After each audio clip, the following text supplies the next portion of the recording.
I've been watching a lot of local politics lately, and I'll be honest, some of the people making decisions for our community feel completely disconnected from the people actually living in them. They don't understand the pressure our families are under, the rising costs, the medical bills, the small business structure, the fear of people trying to raise kids and take care of aging parents at the same time. I mean, all of it. The people that are making the laws for us, they should understand us. They should know what it feels like to stand at the gas pump and be pissed off, to stay up at night wondering how everything is going to get paid, to carry real life and not just talk about it. That's why I'm doing this series. I want to introduce you to people that are stepping forward to serve, not just as politicians, but as human beings. People like you, people like me. Hey, what's up? I'm Tony Taylor. Are you here for Leaders Lead the podcast? Let's go. Hey, how did you beat me? Look, let me tell you about this podcast. We got like 5 seconds. Leaders Lead the podcast is about leadership. Not just the leader without, but the leader within. All of these leaders that I'm talking to across the country, well, across the world now, they have one thing in common, and that's that they have overcome some insurmountable obstacles to get to where they're at today. Come on, let's go.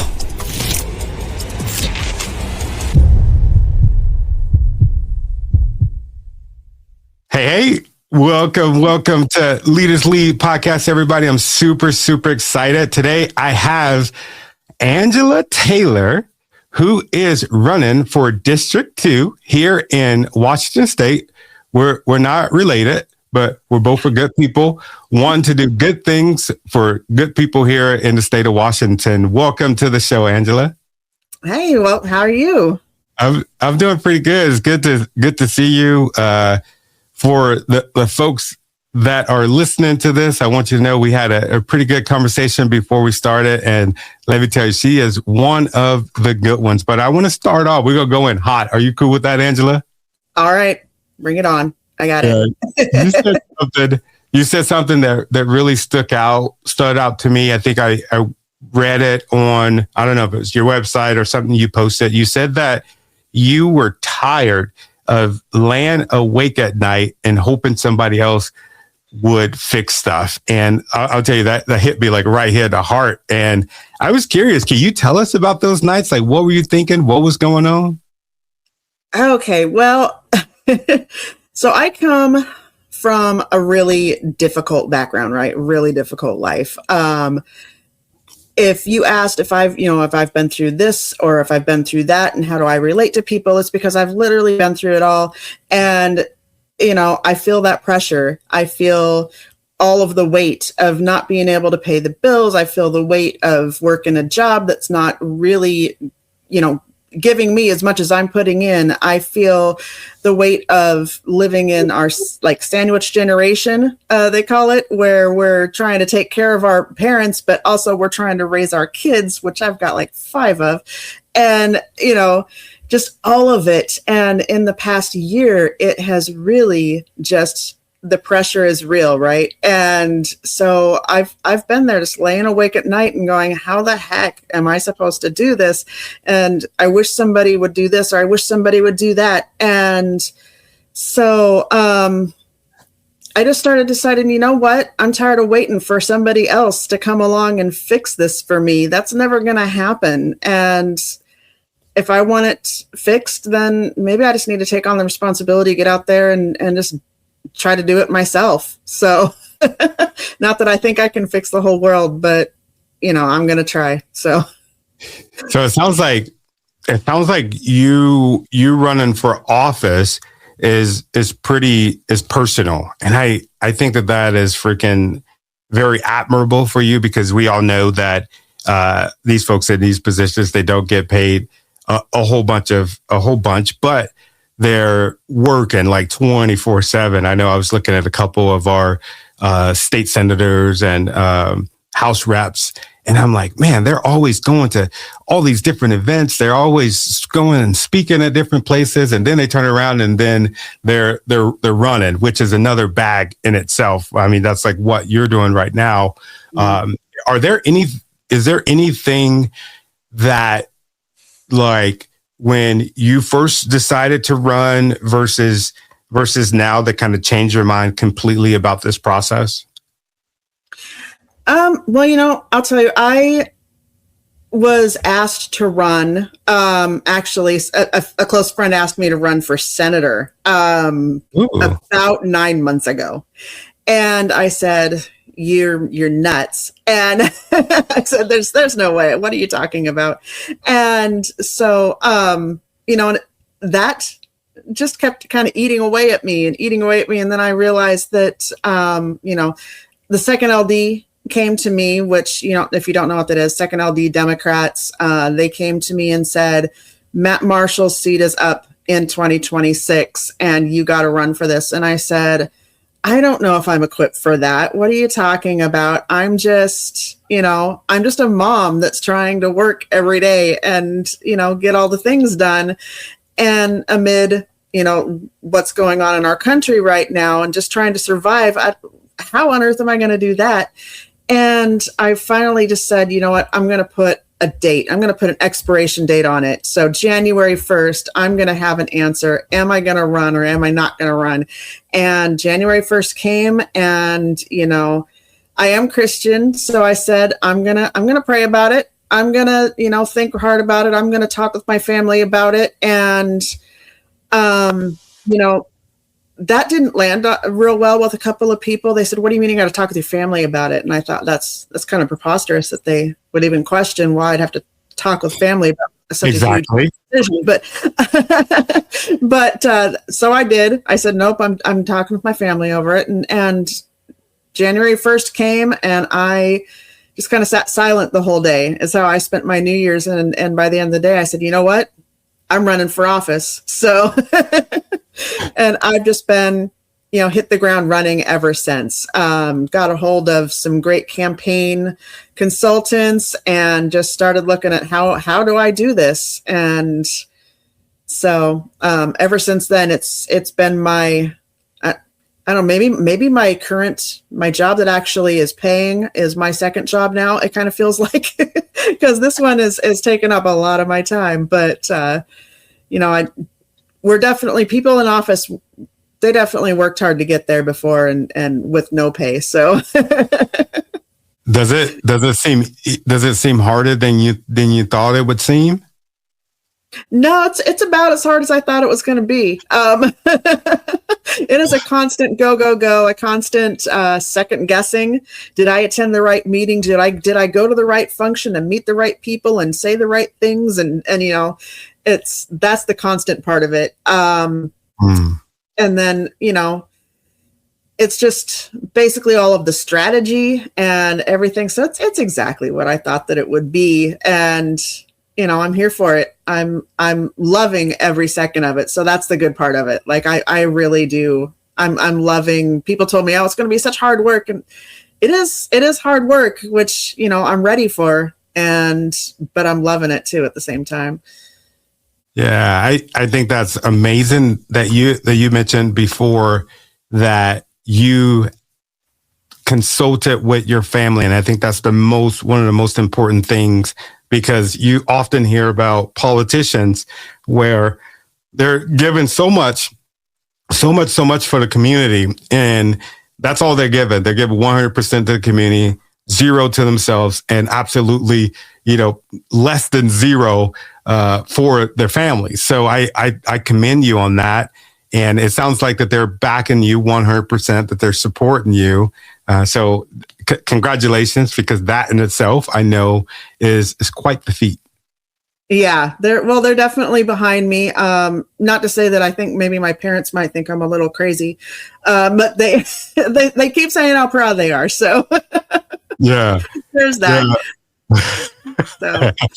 You talked about being a part of the sandwich generation. I'm curious, what does that pressure look like in real time? Oh my gosh.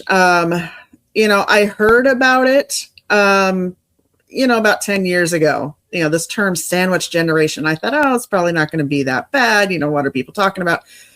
Guys, it's that bad. Oh.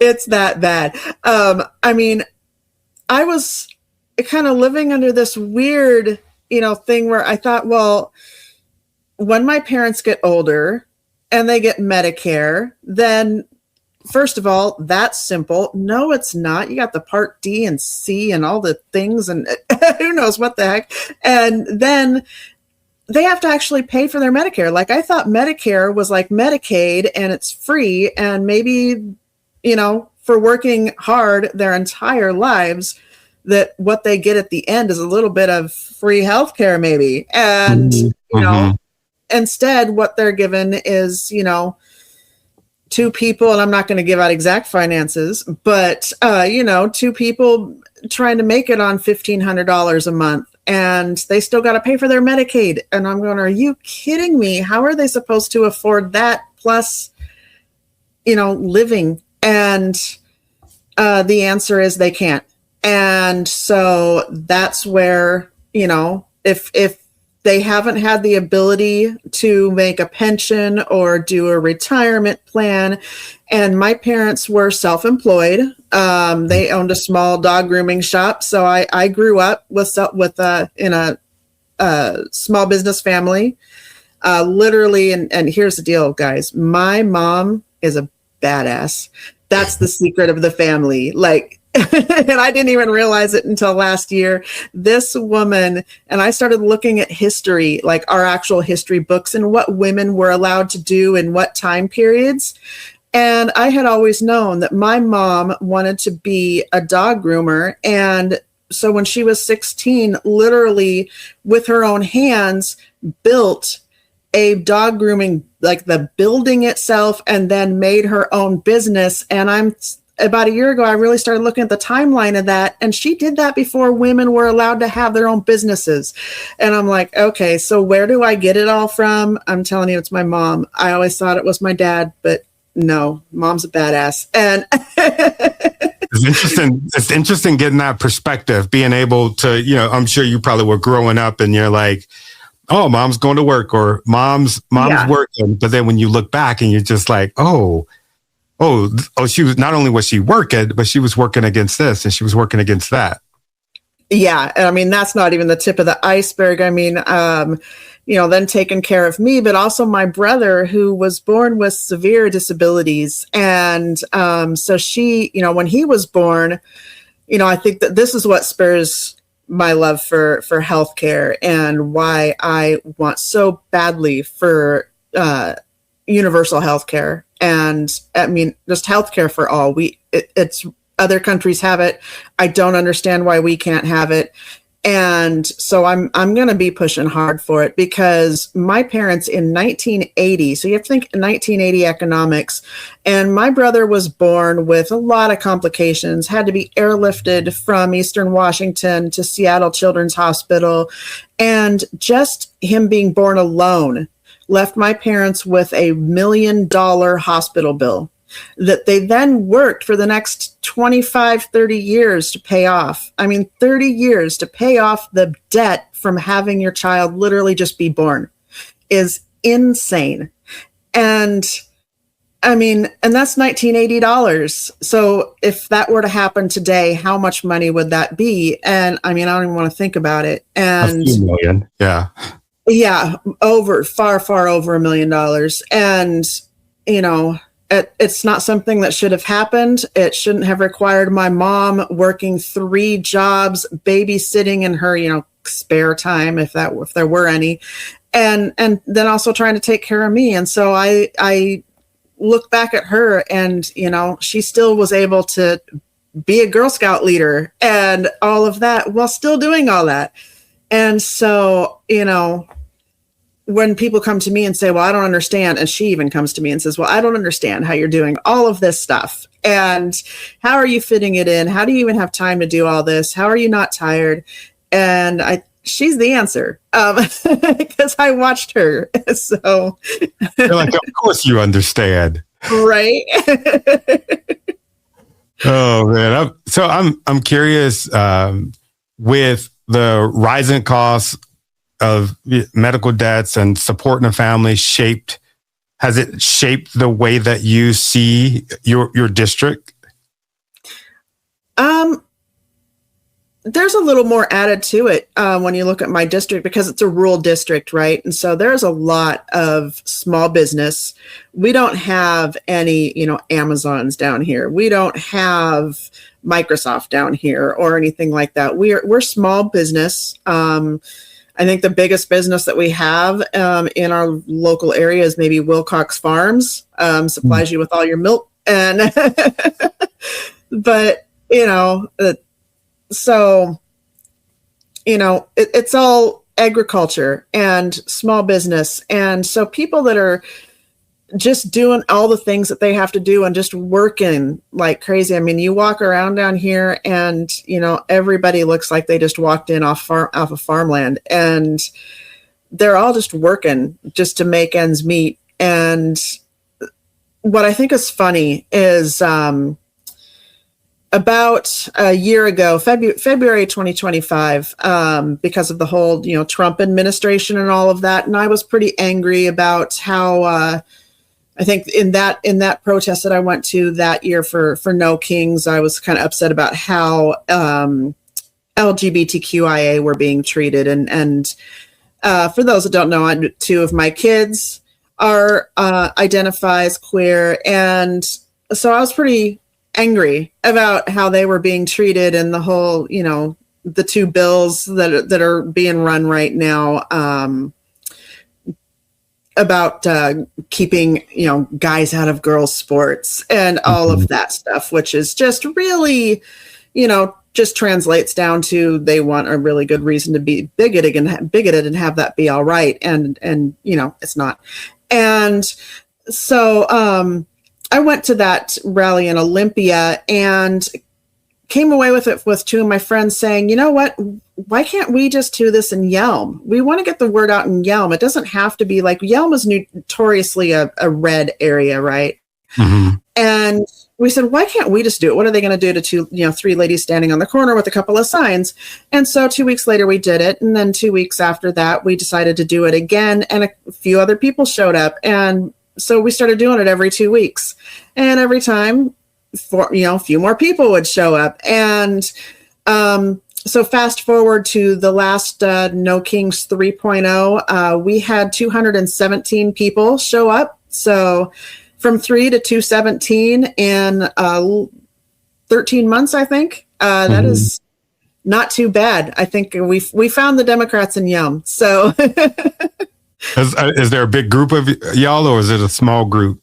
Well, we have, it basically ended up forming Yelm Rising. That comes from another thing where I was kind of just angry that, so if you ever look at the Facebook pages and you'll see like Yelm and surrounding areas and things like that, and they can get pretty toxic and just pretty arguing about everything. I mean, somebody can say, hey, which grocery store has the cheapest milk today? And all of a sudden there's a political response, right? Like for no reason.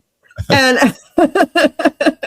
like just out of nowhere, Biden did this, and it's like, no, I just literally wanted to find cheap milk. But you got TDS because you recognize that the milk is over $4, right?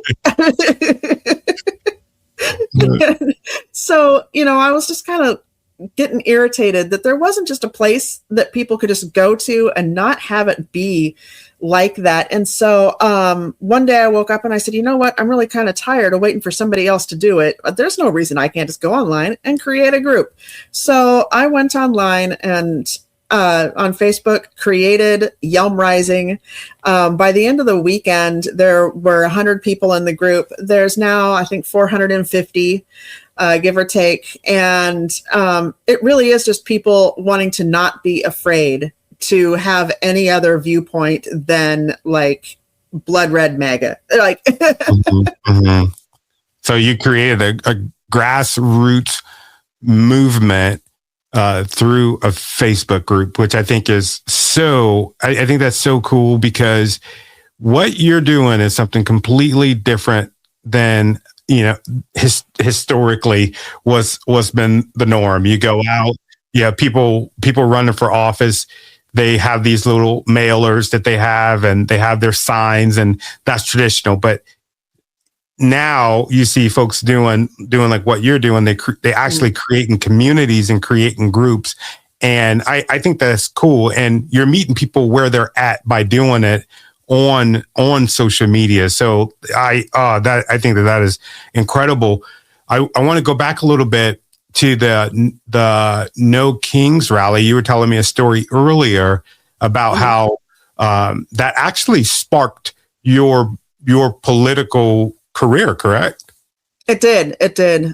Little did I know. And actually, my political career was sparked a couple of weeks earlier than that. So, I moved down to Yelm almost 5 years ago now. And basically I originally was born in Pocatello, Idaho. So another very small town, not so much anymore, but when I was there, very small.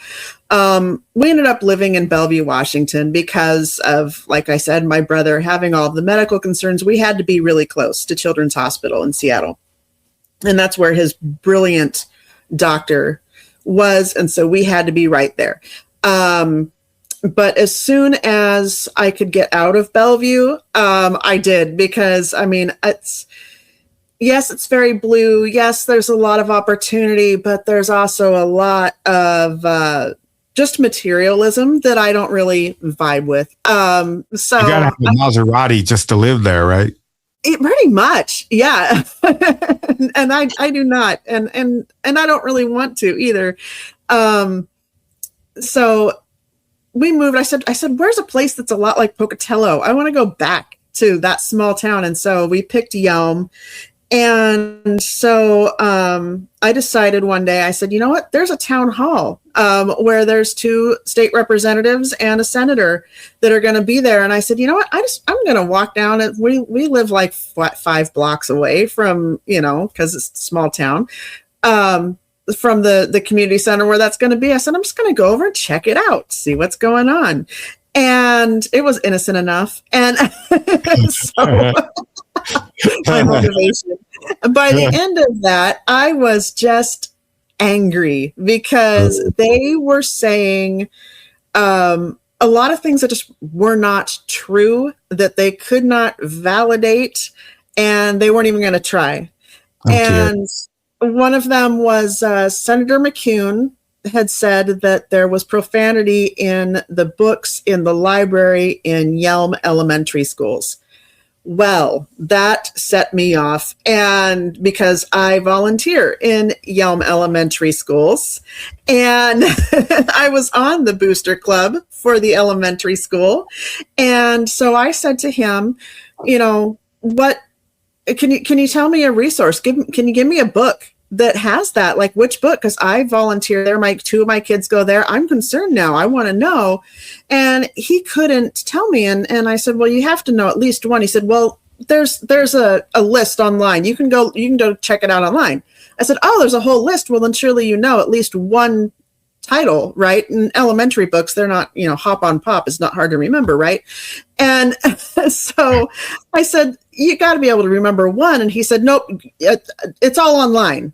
And I said, so you can't tell me one book in order to back up your statement.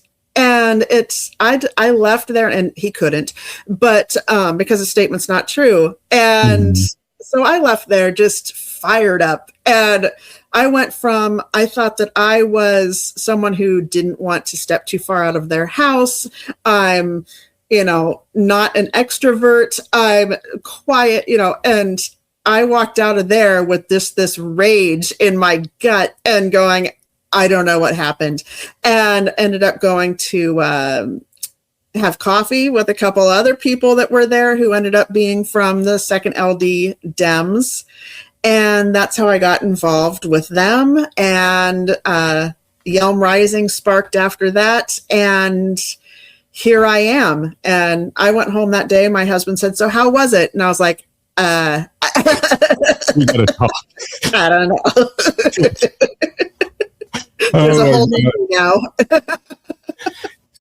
Oh man, I think that's really, really cool. So you went down there, you heard some misinformation, and it sounds like you understood the dangers of that misinformation, and so you took action, and that's what you're doing right now.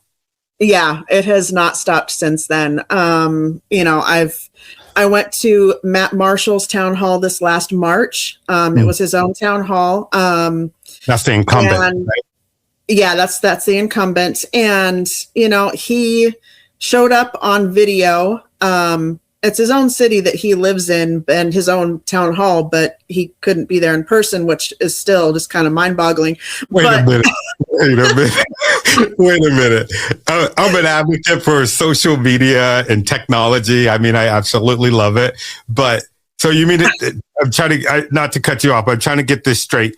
So, so there is folks sitting in the building, town hall style, and then he's like on like a screen, like the Jetsons. Right. Okay. All right. Yeah. All right. Yeah, exactly. I was there for his town hall and he wasn't. That's where we're going with that. But, and, all he could say was that, somebody asked him, well, what did you get done this past legislative section, where they had the short session for 60 days. And his response was just to be angry and blame, Democrats and say, well, he couldn't get anything done because the other side wouldn't let him. And and so just kind of deflecting, and said that the only thing that he managed to get done was one bill that he passed, and all that really was looking into it was just changing the wording in an already existing bill. So, I'm going with all the stuff the stuff that is going on right now, and you couldn't find one thing to write a bill about and get passed. Kind of just, I'm not there yet, but it seems like, it's all going to, not to say that's not going to require hard work, but it just seems like he should have been able to get a little bit more done. So I'm definitely there to work, make sure I get in there, work hard and get some of these things done. And, really my goal right now is to make people, I've mentioned, kind of the right versus left and MAGA and all that. I honest to God don't believe, as far as political sides go, and I'm going to say something might be controversial, but as far as political sides go, I think there's MAGA, and then I think there's the rest of us. I don't think, anymore. I think that all of that kind of got wiped away, because when I talk to Republicans, or I talk to somebody and we both don't have a clue what side our politics lie on, but I'm just talking to them human to human, and we're facing all the same things and having all the same problems and concerns and all of that. And then after the fact, we find out that I'm Democrat, they're Republican. And it's just become abundantly clear to me that maybe there isn't a Democrat versus Republican. Maybe it's all a wash now, and it's just mega cult and, the rest of us who are just trying to get by and survive. And so that is who I'm running for. I'm running for everyone that is trying to get by and survive. So. You said controversial. I don't know what's controversial about that. I think that's human, but you know what? It definitely would seem as controversial to a lot of people, but I think that makes sense. It sounds like you're trying to touch the people, and you're not a career politician. So it's not like, it's not like you're like, oh, I got to do this. I got to do this for the Democrats, or I got to do this for the Republicans. You're running as a Democrat because it's the closest thing that you align to. Right. And that's right. And I get that. I want to tell you, like, I get that. For the listeners that don't know, I'm a delegate, but like for the Democrats, but don't get it twisted. Yeah, exactly. Don't get it twisted. Like, I see people like going to hearings and stuff, and they're drunk, and or doing inappropriate things. I don't care what side you're on. Inappropriate is inappropriate. And I think that is, and this is just me talking. I think that is the distinction for a lot of people, especially when it comes to like the one extreme side or the other one or the other. They can do no wrong. But I digress. I'm right there with you, delegate to delegate. I'm right there with you. Yeah. I think I saw that you were too, right? I am. I'm actually on the policy committee and in the subcommittee for education. So, okay. Something else that, if you're not MAGA, which means you're completely against an educated society, then you're with the rest of us who thinks that our kids deserve a good education and good sound schools. And so it's another thing that it shouldn't be divided by partisan politics. So. Yeah, no, I agree. I was going to ask you before I ask you the next question. I was thinking about as far as being a delegate for the folks that are listening, for the folks that are watching either here in Washington State or wherever. Mm-hmm. What is a delegate? And this is for me too. Does being a delegate really move the needle, or is it some BS? So what a delegate is, I think there's some years where it moves the needle and some years where it doesn't. I was a delegate back for Obama in 2008. And that's a year where it really matters. I remember being in the middle school library, and we were the Obamas versus the Hillary Clintons, and we were having it out. And, that one really mattered because the delegates are what decided almost who's going to be going forward for each party, right? Mm-hmm. And as far as presidential, but when you're in these years like 2026, where we're in midterms, I think, it's not a presidential race, right? So I think as far as that, it doesn't move the needle. But what it does do is it gives us a chance to correct the platform. Like America is itself the grand experiment, right? And I think each party is a little bit the same thing. It's an experiment. It's always evolving, just like, humans are. And so as it goes every year or every 2 years it is for delegates, we need to come together and evolve and, correct some things where we maybe weren't correct in the past. And so that's what we're doing there. Basically in 2026, just trying to come together, create, as a party, what do we believe? What do we stand for? What are we pushing for as policy goes? And that is what kind of moves the needle, because that kind of tells our representatives that this is what we stand for and what we would like to see you do when you get into office. So that's the importance of being a delegate. So, thanks for clearing that up. I appreciate you saying that. So once you get into office, because we're going to say that we're going to speak it into fruition. It's going to happen. We'll get into existence. So when I win, when you win, will you listen to what the delegates are bringing forward?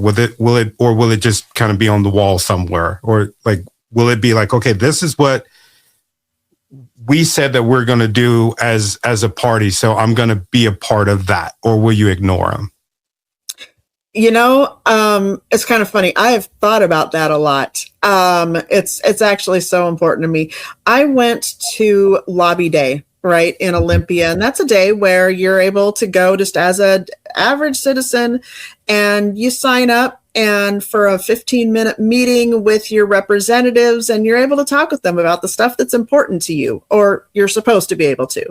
We signed up, a couple ladies with LD2 and myself signed up to go to lobby day. We made appointments with As long as you and Marcus. a couple ladies making trouble. Yep, just making good trouble, right?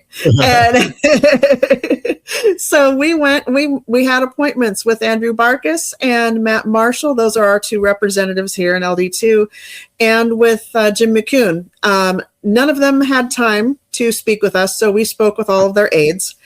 And despite Matt Marshall telling us in the town hall a year ago that we can go to his office anytime and speak with him, but no one ever does. But I digress. So we went, and, I was kind of looking at Matt Marshall's desk because we're in his office, right? And talking with his aide. And I'm looking at his desk, and all of the, it was pretty cleared off except for like this big thing of like different coins. And I'm not really sure what they were and what they were symbolizing or anything. But to me, I'm thinking, you know what? When I get into office, what am I going to have on my desk that reminds me of why I'm sitting here? And to me, what's going to be on my desk is probably what's on my desk right now. I've got a copy of the Constitution sitting on my desk that I see out of the corner of my eye every day while I'm working. And that's already there. So, I mean, there's going to be that copy of the Constitution. There's going to be the Democratic platform. There's going to be, things to remind me why I'm here. I'm not just going to pay attention to the Democratic platform either. I mean, I want to be able to remember all of the conversations. Like I was on a panel 2 nights ago. It was pretty crazy. Let me tell you. I was ready, but not ready. It was a union panel where there were, I think 7 union representatives from various unions across the state, and then like 9 candidates. And we're all just being asked rapid fire questions and by the union members. And, I had respect for unions before Monday night, but now, I mean, I don't understand how we don't have more union protection in this country. I don't get it. I don't understand how this country can ride on the backs of workers and not protect them. Like my respect has grown tenfold. And so, I'm going to have, those union insignias to remind me, just a little bit more. I mean, my grandpa was, he was a Teamster. He was a union, plumbing, like plumber. His parents and his uncles all lived in worked in the copper mines in Montana. I mean, they didn't have worker protections, right? All of them passed away in the copper mines, and which was why he didn't want to work in a copper mine. And on the other side, my other grandpa worked for the railroad in that union, and so I've got union blood, and so I'm going to be remembering that. I'm going to be remembering all of the people. I've got 10,000 doors to knock on to get elected, and I'm going to be remembering every single conversation. And I don't care what your background is, and politically. I care where you come from. I care about the fight you're fighting today. I care that you're trying to make dinner, but also you have to get to this booster club meeting for your kid's school, and you can't afford to pay for your kid's clarinet, but they're going to be entering band next year. And I care about that. And so I'm going to be remembering that stuff. And that's what's going to be on my desk, reminding me when I'm working there. That's super dope. So it sounds like you're really going to have an open door to the community. I was curious. You mentioned before that the incumbent, the only bill that he was able to successfully render was the word changing on the bill that was already out there, which I mean sounds pretty easy. Maybe that's me being naive, but what I was thinking was, what, where are you going to get the bills that you want to bring forth from? Like, who are you going to get that from? Do you have some bills already that you're thinking about? Is there a source that you're going to be pulling them from? Well, I've actually already been working on an education bill that I started. Another one of my, well, if nobody else is going to do it, I'm going to do it. It actually came from, I volunteered as a volunteer coordinator for Citizens of Yelm Schools, and they were the group that worked to get, or try to get, school levies passed in Yelm. Unfortunately, it failed for the fourth time, and Yelm schools are hurting really bad. They're cutting all kinds of programs. I currently just took on being the president of the Yelm High School band booster because we have to go out, and just beg for money, essentially, in order to keep the marching band going. And, every single group is having to do it. And I'm sitting here going, well, when is, people are riled up and I want to donate to the basketball team and I want to donate to the tennis team and I want to donate to choir. But when is the donor pool going to get tired of us asking them again and again and again for stuff? And, they have a term for that, donor. Oh, I can't remember, but Like burnout, pretty much. Yeah, donor burnout, basically. And so, I decided, you know what? Why is it coming from up in Bellevue where they had what seemed like ample funding, right? And able to do all of these great things. And we had Bellevue High School, which, we're talking glass doors with brass door handles, this money flowing, and or it seemed to be, and it's especially now moving down to Yelm seems like that even more so, right? Because we can't even afford to keep the libraries open now in the schools. And like Yelm High School, their library is open a majority of the time. But the middle school, their library is open long and, just enough for kids to go in if they have trouble with their laptops. The elementary schools don't have libraries now. So, at the ages when kids learn how to love to read, they don't have access to the library. That's and when now you even grabbing them and giving them a book so that they don't put it down. Yeah. And so I decided, you know what, I'm just going to try to figure out, on my own as an everyday person, how to write a bill. And I started researching, and I found that Hawaii has some great, how they run their education system is phenomenal. How they run it in I think Rhode Island is phenomenal, and it's completely different than how they run it here. And so I'm going, okay, how can I kind of grab from them and make a system that's equitable across all school districts, so we don't have to rely on this levy funding where we have to go to people and say, hey, I know you're taxed all over the place. You turn around and you have a tax on turning around. Like it's just tax on tax on tax. But by the way, we'd like to make your property taxes higher so that we can fund education. And wondering why people are going, no, I can't do it. I talked to a lot of people, and they said the reason why they aren't voting yes for the school levies is because it's the only tax they can control. They, every other tax is like just pushed upon us. Where school levies, voters can have a say. And so just because it's the only one they can have a say on, they're voting no on it. It's not anything against the schools, but it's the only thing they have a say on. So they're trying to have a say somewhere in a society where we feel like we don't have a say on anything. So, that's what I'm trying to give to people, is just a say in what's happening to them. And so, that's a lot of why I'm running, but where I'm getting my bills from is just everyday people can just get angry enough with the system and decide to write a bill. And I'm going to be going to the unions. I'm going to be going to the different districts and asking them, what bills are you working on? Where can I help you? Where can I sponsor a bill? That's a lot of what they do for representatives and stuff. They're really just finding bills, sponsoring them, and then helping them along to get to, I'm starting to have that the little cartoon you remember from Sesame Street, the bill, but it's starting to go through my short. But yeah, I mean, that's where I'm going to get them from, is just, searching for what answers, what bills are there out there that people are trying to put together that are going to answer some of these problems that we're having. So it sounds like you're going to get the bills from the people.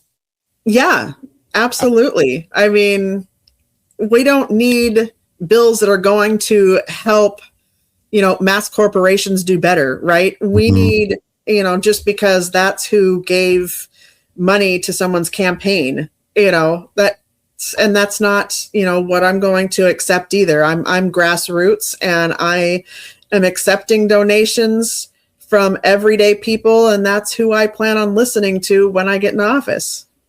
That's awesome. That'll feel good for somebody like me that's always reaching out to politicians and being frustrated when I find out that instead of listening to me, their constituent, they're listening to the corporate backers, which it just drives me nuts. It's almost like we're the people that shit matter. We're the people that pay the salaries. We're the people that have the taxes. We're the people that it affects, but they don't listen to us all the time. And I think that that is really sad. I was going to ask you, what do you think that, because you're in a very unique district, too, what do you think most politicians might misunderstand about the families in your legislative district?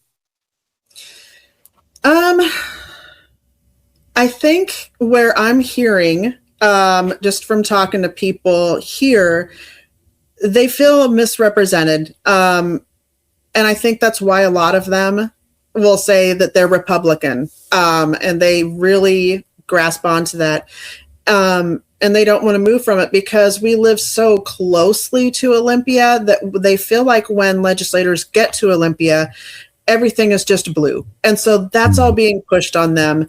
And, that doesn't have to be the way that it is. I think a lot of places, I don't know, I feel like they're hearing in Olympia, they're hearing a bit too much from the Seattles and the Bellevues, and they're not listening to the rural areas that really are struggling. Like we don't even have roads, or, I mean, we have roads, but we don't have enough to be able to manage the amount of traffic that is now going through Yelm and through, Eatonville, and it takes an absurd amount of time to get anywhere. So if there is an emergency, we really can't get out, but no one's really hearing that in Olympia. And if we do ask about it, like we did on lobby day, the answer we were given was, we're going to make roundabouts.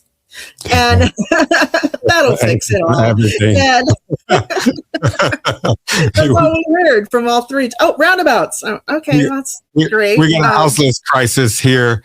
What are we going to do? Let's put in a roundabout. Roundabout. That'll fix it. And and I mean, that's not even addressing the fact that we have an accessibility issue where if we call 911 for something, for a medical problem, which occurred to me about 3 years ago, where I had a really ridiculous accident doing weighted lunges. Don't do this. And I had my patella slipped, and long story short, I called 911 because of course I'm home by myself, right? And I can't walk now, and let alone drive a car to go figure out what just happened. And so it took a half an hour for aid cars to get to my house, and then an even longer ride, very uncomfortable ride, clear down to St. Pete's. So because we don't have a hospital in Yelm or in our town, and Yelm is like, besides Lacey, which we only have a little portion of Lacey in LD2, Yelm is like the biggest city in LD2, really. And which is funny because LD2 actually is 2/3 Pierce County, and then Yelm and, going down Rainier, Bucota, little tiny towns with very few people, is Thurston County. So, it takes a half an hour for an emergency. I mean, thank goodness mine was just my knee. If someone's having a heart attack and they're waiting for a half an hour, and even if someone's with them, I can't do CPR. I'm trained to do CPR. I can't do CPR for a half an hour. Right. So, there's accessibility issues that I think, Olympia is not really hearing. So that's what a lot of where I think people just aren't really, they're thinking big city stuff and not enough rural. So I like that big city stuff. big city stuff that doesn't pertain to us. So yeah, no, I was going to ask you, I think I read, I don't know if it was a speech that you had given, or maybe I read it on your website, but you mentioned being a survivor of domestic violence. And I wanted to know, why was that important for you to be open about that? I did read that, right? Yeah, you absolutely did. I am a survivor of domestic violence, and I am very careful when I say that. I refuse to use the word victim because I am no longer a victim. I am a survivor. And it happened through a previous marriage that I had. And, I think it's important to recognize that people don't, it was a partnership that was about 15 years and 12-year marriage, and, which seems like a long time to endure that. But I think it's important for people to recognize that you don't know that it's happening to you when it's happening. And it's really weird, but you don't really realize that that's what's happening. And, it's important to me now. I say it not to get any kind of, woe is me. It's part of what built me. It's part of what, my growth into what I am now and what I have now and what I have achieved. But I like to look at it now and be that person that's there for the people that are still going through it. And now politically, I look at it and I go, well, what would, this all happened about, it's 2026 now. So we're going on 14 years since I was rescued from it. And, I'm thinking back to 14 years ago. What would I have wanted a politician to do for someone in that situation? And I'll tell you right now, there are not enough places to be able to go when you're trying to get out of that situation. When you are pulled out in the middle of the night and you wake up the next morning and your life has suddenly changed because you have newly gotten out of that situation. And it's okay, I've got all these kids. I had 3 kids at the time. And where do I go? What do I do? Can I still keep my job? Do I still have my house? Like, everything is literally starting over that day one. And there's really nowhere you can go, no one you can go to get those answers. And so, as a politician, I think we really need to work, because I am not the only one by far. I mean, I think, what is it? 1 in 4 women are raped in this country. Yeah. It's the hard truth. And then you look at the Epsteins and all that, those survivors should not still be having to fight. I should not have had to fight. My fight did not end the day that I left. My fight continued legally for another decade. And, there is not enough legal help by far. There is not, we don't have money when we are escape. Right. We're barely feeding our kids and barely paying the rent. there's definitely times that I did not have the money to pay the power bill. And so we don't have money to go get a lawyer. And so there's nothing there that's going to help survivors. And so that's, and then on top of it, survivors need mental like therapy and counseling and all of that for just mental health for them and for their kids. The first thing I did when I woke up that next morning, I got on the phone with what's called Youth Eastside Services, which is up in Bellevue. And I said, the first thing I'm doing, my kids are getting some counseling.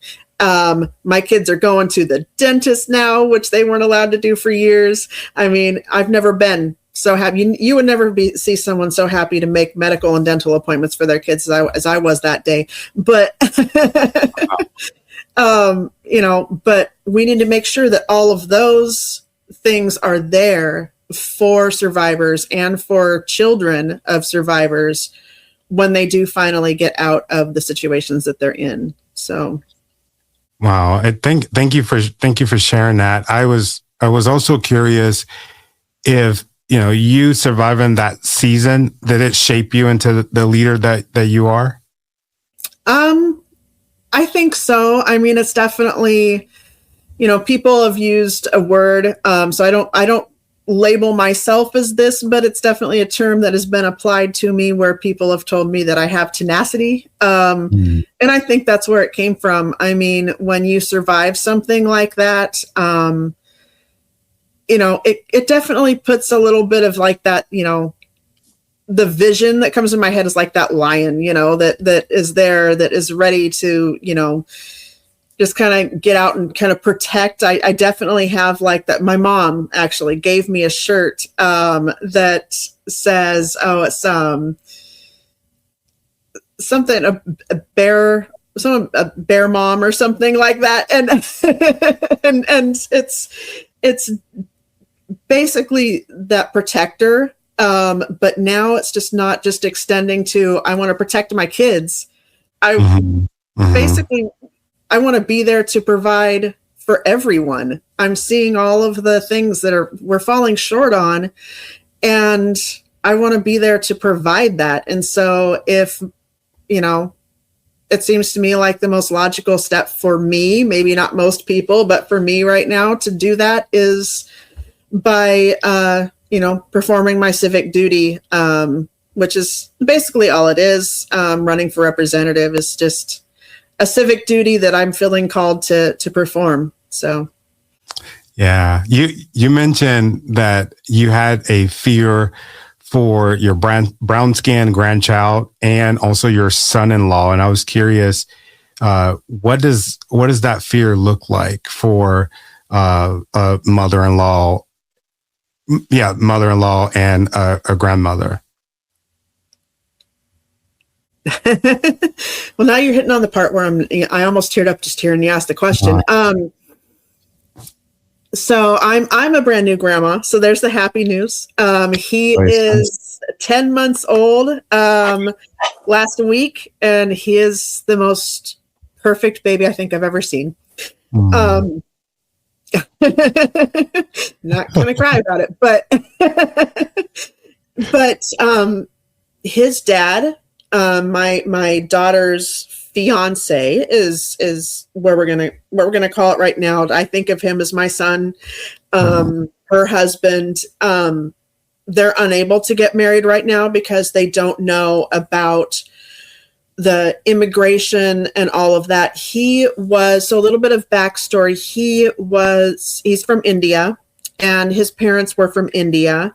And his mom was also, like my mom, quite a bit of a badass. And she, so I don't know enough of the story, but the gist of it is that she was able to move away from India and come to America about 45 years ago. And then she returned to India because she wanted to adopt.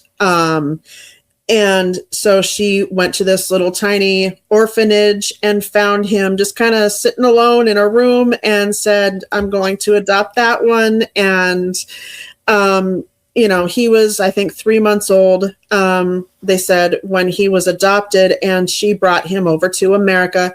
So he's been here since he's like 3 months old or something like that. And he's got all of the documentation, right? And he's been here, he's now 36 years old, and has been here for all of those years. But now with what's going on in our country, there is question of, they live down in Nevada now. They're building a big ICE detention facility down there, not too far away from where their house is. And so unfortunately now the reality is that we do have to look at it and go, well, what's going to happen? It ticks me off, honestly. My daughter called me up and she said, what kind of papers, we've got all of his papers and everything. We've got it all together, and I'm making copies at the library. And, what are all the places that we should have all the copies? And we've got them in our car, and we've got them in the diaper bag, and we've got them in every room in the house. And, it makes me mad that they even have to think of that. Like, they're starting their lives out, and it should be the happiest time of their lives. And they've got this brand new baby, and they should be happy and building their new life together. And instead they're worried about how many copies of his birth certificate and immigration papers do they have to have in all of these different places in their house in case ICE shows up on their doorstep. And it's not okay. So that's where that worry comes from. And my daughter, her father is also immigrant. He's from Greece. And so, my daughter's got that beautiful olive skin that I am incredibly jealous of. But but all three of them, I mean, if you looked at them walking down the street, and if you're an ICE officer, you're gonna immediately label them as something other than American. And even though they have spent their entire lives in America, and the baby was born in America. I literally watched him be born in Nevada. Like, he's an American, and yet we have to worry about this. And, it just makes me mad. I agree. It is extremely frustrating.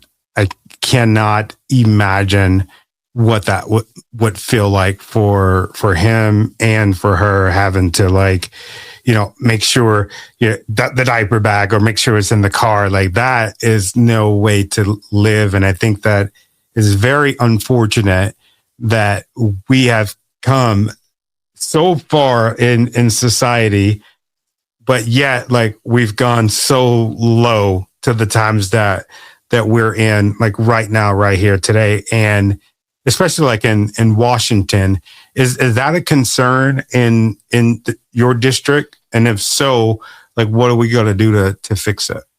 Oh, it's absolutely a concern. To date, Yelm Rising, we have different things in Yelm Rising now. It's gotten so big, almost by accident, but it's grown so much that we actually have safety teams, and we have medic teams and media teams, but we also have a Migra whistle team. And to date, I believe the last number I heard was that we've handed out 2,000 whistles.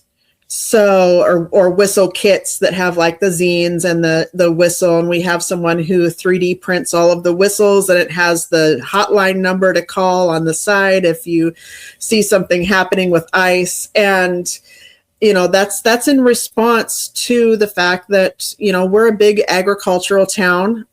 We have a lot of people that, they were grown here, raised here. They've been in Yelm, forever. And people that live in Yelm still have the same last names as the people that the streets are named after. Right. But we also have, we're right next to JBLM. We can hear the practices that go on, and we get the notifications, hey, JBLM is doing this practice, it's going to get really loud for the next 3 days. And so, I mean, we're close. And so there's a lot of military here. There's also a lot of agriculture and farm workers, and who, by the way, don't have union rights. Did you know that? I found that out 2 nights ago. I did not know that. Why is that? It's something that I need to do more research on why, but it's something that shouldn't be a thing. And it's one of my new passions that I'm going to be doing a lot of research on. And I definitely am going to be pushing.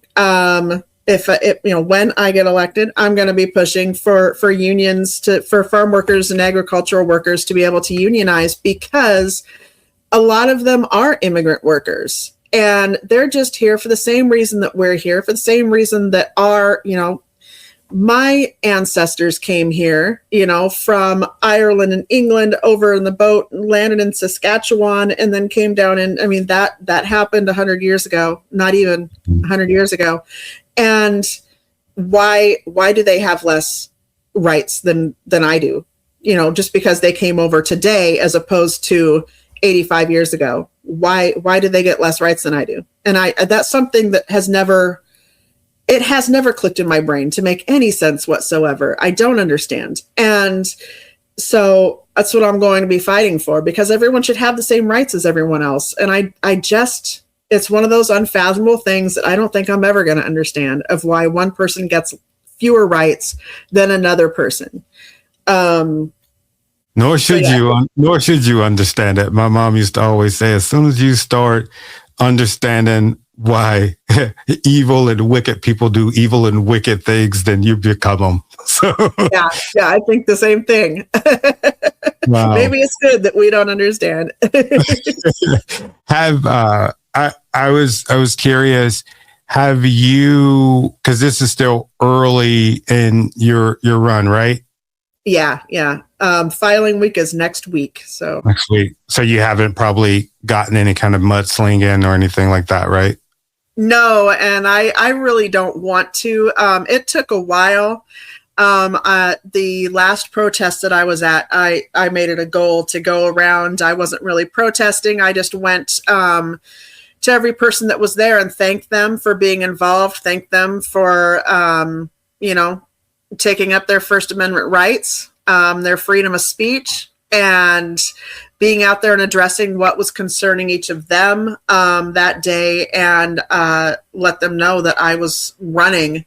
And I just wanted to hear from them and what were they wanting. And one of them asked me, I was asked a few times, well, who are you running against? And I said, well, Matt Marshall. And I said, but I don't really like going into, I just want to tell people here's who I am.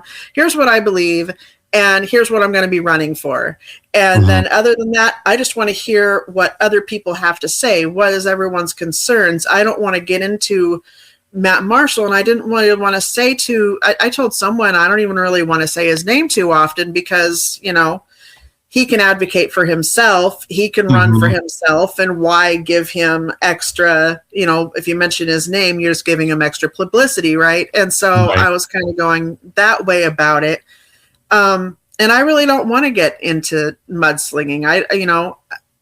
I have people that are going to be doing the research and figuring out what did he vote for when and things like that. And I knew about the 3%er thing. And I did look into that. And yes, his PDC records do say that he was founded the 3%ers in Pierce County. And so I do know about that stuff.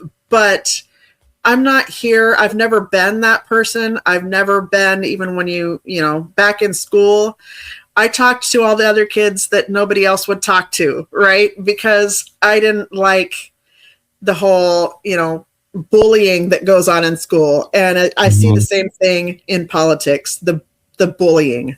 And that's not what I'm about. And so, I don't know how I'm going to do in debates, but it's just not what I'm about. So no, I think you're going to do just good. I think us as voters, we're tired of the exact opposite. Like, we're tired of the mudslinging. Like, I don't care.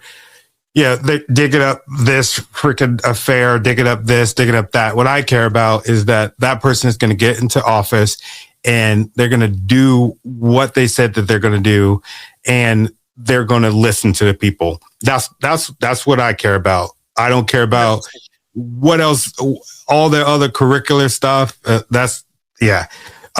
So do you? I mean, unless it's crazy, like, I definitely care about Epstein, and we cannot stop saying that enough. I agree. But I definitely care about what was it, 67 million or something like 62 million. I definitely care about that. I think it was 62 million. Yeah, yeah. 62. Either or. Too darn many. That's one what it person was. is too many. Right. But we're not talking about that in the news. Those are the ones. Crazy. I'll dig that up in a politician's past. But that's not to say that Matt Marshall's affiliated with any of it. But I'll say that I'm not saying that. But I think there's things that people should be aware of. I mean, I think that if you are in affiliated with anything with the insurrection, if you are affiliated with 3% or anything like that, then I think that is concerning. What is the 3%er, just so that our audience can know what that is? It is basically a group. Like if you remember QAnon, which kind of they kind of went by the wayside. I'm not sure what they're doing now, but basically, if you look at it like this, where there was the mega cult, and that there was a lot of like 3%ers groups, and then there was the QAnon groups, and there was all of these little subdivisions, right? And they're all the ones who were okay with the insurrection or attended the insurrection, and just kind of trying to build that political division that was just so toxic and infiltrated our country in such a horrible way, and basically got us to where we are now, and supported a president who acts more like a dictator and thinks that he's a king and can just inflict all of this pain and literal bloodshed on people, not just in America, but around the world. And they are the ones who supported that and continue to support that. And it's not what America was founded on. It's actually historically what we came here to get away from, and then proceeded to do it all to Native Americans here. But I digress. Just history. But I love history, so it comes out every once in a while. I think it's incredibly important, and you have to remember. Well, we got to get rid of all that stuff, because it's divisive. That's what's divisive is the history. We can't be talking about this kind of stuff. I mean, that sounds woke to me. Yeah, right. I'm being facetious for the listeners. Y'all can't see my face. I'm kidding. I'm kidding. Probably like, what the heck is going on with this dude? But no, I feel you. I feel you on that. I think, I think any idea that is like extreme, except for like an extreme amount of joy, I think is too much. Right. Exactly. Yeah. You got some time. I know we're running out of time here. You got some time to take some questions from some of your future constituents. Yeah, always. I like that. I said that kind of weird. The future constituents. Let's see. I'm going to take a sip of coffee, but yeah. I have Nika C. I think it's Nikki C. She wants to know, how do you plan on helping small businesses? Ooh, small businesses. I'm actually have planned for the next 2 weeks. I have decided I'm going to be going out door to door to small businesses in my area. I want to know what they need. I mean, I remember my family being a small business, and not feeling heard. And, and we were up in Bellevue at the time. And so small businesses were just getting flattened. I remember, when Petco first arrived on the scene, and my parents owned a dog grooming shop, and here comes Petco, and they were going to do us in. And, I remember all of that. And I see all of that down here as well. In Yelm, I keep seeing people will ask, well, where should we go for hardware? Where should we go for, plumbing stuff? And 9 times out of 10, people will say Home Depot. Mm-hmm. And I'm going, okay, but what about Mountain Lumber? That's like literally 3 blocks down the street down here, and they're working hard, and they have all the questions. All the answers for you. They are phenomenal, and they're they will be there to help you. And people say, well, where should we go for paint? And everybody says, well, Home Depot, Walmart. Well, what about Jerry's Paint Center down here? They say, well, where, what's the best, thrift shops to go to? And immediately, not to say that Goodwill doesn't do good things, but what about the DC Treasures? What about the eclectic closets that are there just trying to be their own business and trying to fight hard? And Eclectic Closet got me a couple of weeks ago. I follow her on Facebook, and if you haven't seen Eclectic Closet, she is a phenomenal, that lady is a hoot. I love her. And she will go on, and she does like online little, video things, and her outfits of the day, and like it's just the greatest thing. And she went on one day last week and said, it's 4:00 now. I've been here all day, and there's literally been no one walk through my door today. Oh. And it broke me. And I'm seeing that across all small businesses down here that are just trying to keep their doors open. I've seen restaurants. I've been here 5 years. And there's a place called it was the Masonry, and across the street from that is where the shiplap was. And they're there, and the buildings that they're in are over 100-year-old buildings. And so, it's just been in and out, in and out. In just the 5 years I've been here, I've been watching these restaurants. They show up and then they're gone. And it's not about the quality of their food. The pies from the Masonry were something. And like, I'm all about the food. And, there's something wrong when we're seeing small businesses just in and out. And it's just like this, the door is always open, for a new business to go in there and then be gone a year and a half later. And it's not that's another thing this country just isn't about. Everybody will yell about these big corporations, but then they still go to them. And, we have to figure out how to, if it's getting rid of B&O tax on companies that make less than a certain amount of money, or giving breaks to companies so that they can afford more employees, or, because that's one of the things that kind of hindered our growth, is from what I'm seeing, when I was a kid watching my parents. We were big enough that we needed the help to have employees, but at the same time, we couldn't afford to pay employees. And so we had to keep our profits down. We had to basically hinder our own business and say, no, we can't do this much business because we can't afford an additional employee.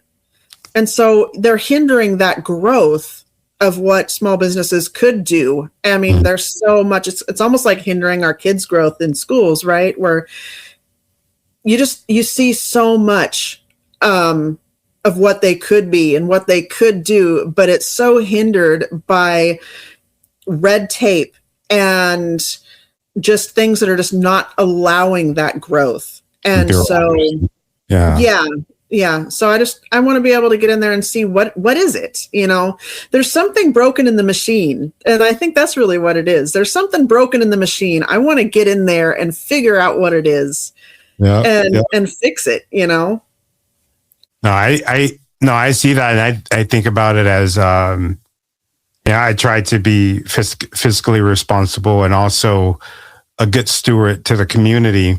And it's hard sometimes because, you have the big box store where they're undercutting the stores in the area so much. Like sometimes, let's say you go get a hammer, you want to go get a hammer, freaking Walmart might sell a hammer for $1.50, where you go to a hardware store, local Joe's hardware store, and it's like $3 or $4. So it kind of puts the community in a tough spot. But I agree with you in lowering some of those taxes so that they can be able to compete. Otherwise, I'm seeing businesses go out of business left and right all over the state of Washington.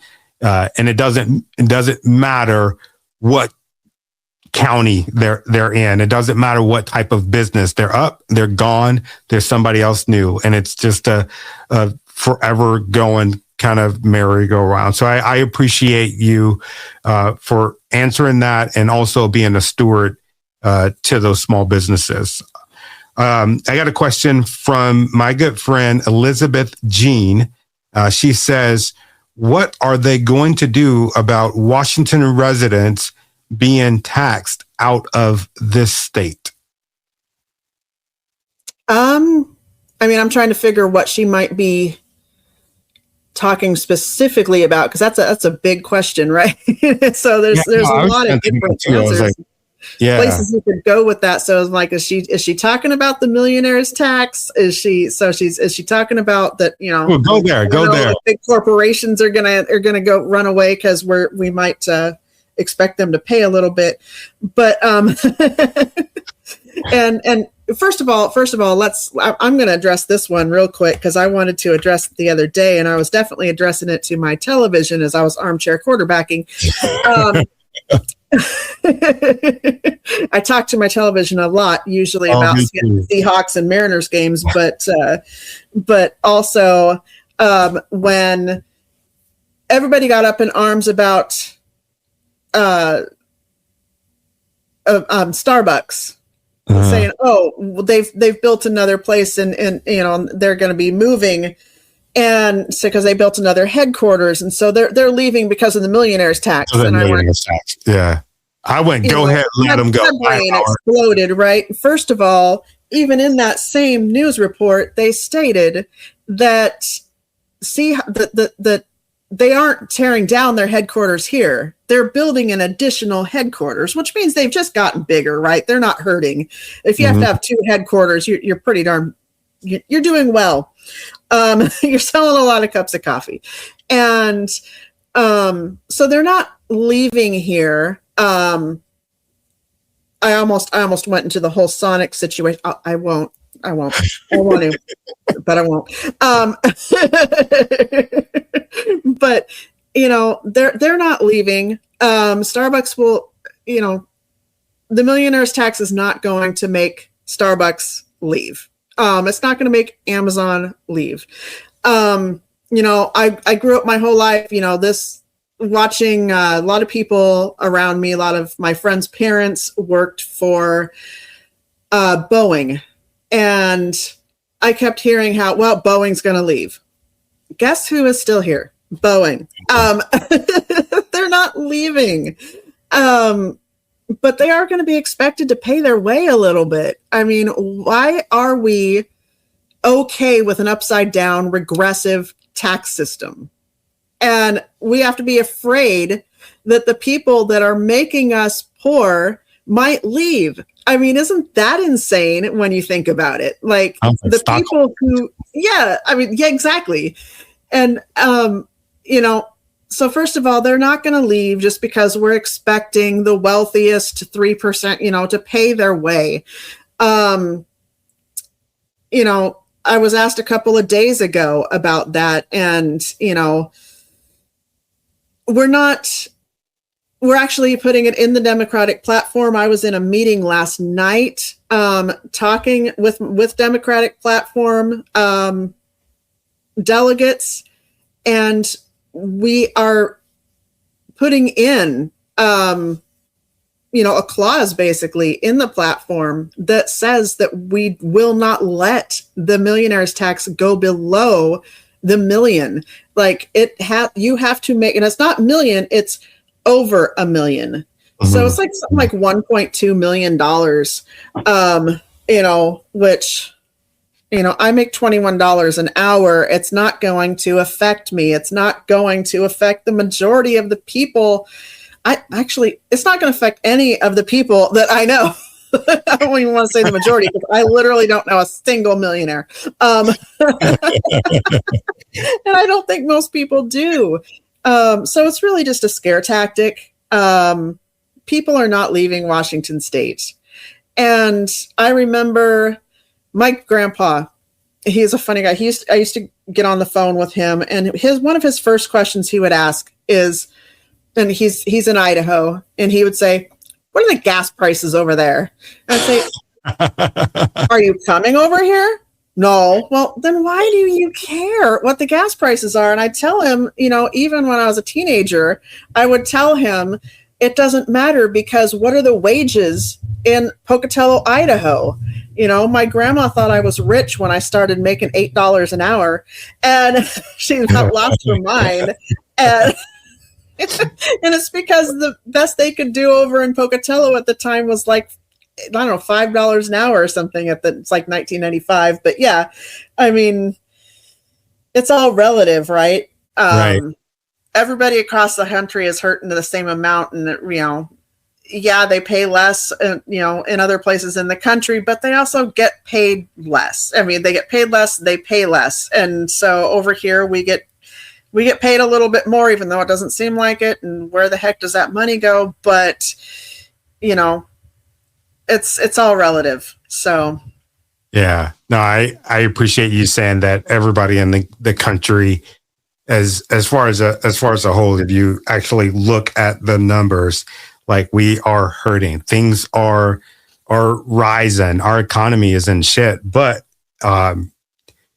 there's a lot of people that will tell you different. That's because not of what they're actually seeing, and not of what they're actually experiencing, but what they're being told. So anyway. Exactly. My brother will say the same thing. I was on the phone with him the other day, and my brother's mega. He donated to my campaign, though. So I have a mega contributor. So there you go. You could say, "Hey, this campaign, my campaign's so gravy. I got MAGA freaking donate to it." How do you? I think he felt obligated because I'm his sister, but he's gonna be mad at us after he listens to this podcast. Yeah, well, when we made a bet, he said, when you get elected, I'm gonna wear my MAGA hat to your signing in. I said, "You got it." So oh my God. But he told me, he said, "I don't understand why people are upset, because the economy is great right now." And I couldn't believe it. I said, "Excuse me? Like, how can you think the economy's great?" I literally I've got, 5 kids. I've got 2 or 3 of them still at home. One's a teenager, and the child eats a lot of food. And, I spent $300 on groceries this week, and I'm going, I don't think the economy's great, guys. So I don't know where they're getting their numbers, but they're not the same numbers that we're living with. So I accidentally went to Fred Meyer one day, and I just get some stuff while I'm in here. I think I was picking up some prescriptions. Usually my wife get them, but I got them. But man, I walked out of there. I had 2 bags in my hands of groceries, and I think I had spent like $125, and I'm just like, oh my God, I didn't even get like enough for 2 dinners. This is crazy. Like, that's what happened to me yesterday at grocery outlet. That's like the cheapest grocery store, right? Grocery outlet. I came out with 2 bags. I bought like some coffee creamer and some like frozen vegetables and snacks for the kids, and $70. I'm like, how are we expected to live off of this? Like, and we're supposed to pay our bills. Like, no, I agree. Our last words for it just had a vision of that person. They're getting ready to go and vote for you. They see your name and they see your opponent's name. And if you would tell them why they should vote for you, specifically, like, I don't know, how you're going to fight for them, how life would look like with you in that seat. If you could do that for me, I would be eternally grateful. And then we'll close up the show. That sounds great. I mean, honestly, I tell people that I am going to be fighting for education, for fully funded education for our students, for healthcare for all, and just for community stability. I am going to be going into office, and I'm going to be listening to my community. I look forward to creating collaborative community outreach programs where I will still be able to hear from people in every city in my LD, and I will be taking all of those concerns and fighting for them every single day. I will be looking for the bills that are going to support unions and workers and families and healthcare access and fully funded schools, and that is my promise. So yeah, if I'm voted in, that's the work that I'm going to be doing, and day in and day out, and working hard, just like my constituents are working hard every day for their families. And that's what I've been doing my whole life. And it's what I'm going to continue to do. Ooh, that was great. If you enjoyed this podcast, well, I'm sure you enjoyed it. If you're still here with us, what I want you to do is head over to your favorite podcast and streaming network and give us a download, subscribe to the channel, and also let us know what you think about the show. And from the bottom of my heart, I want to say thank you for the things that you've done. Thank you for the things that you're doing. And especially thank you for the things that you're going to do, because I know that you're going to do something amazing.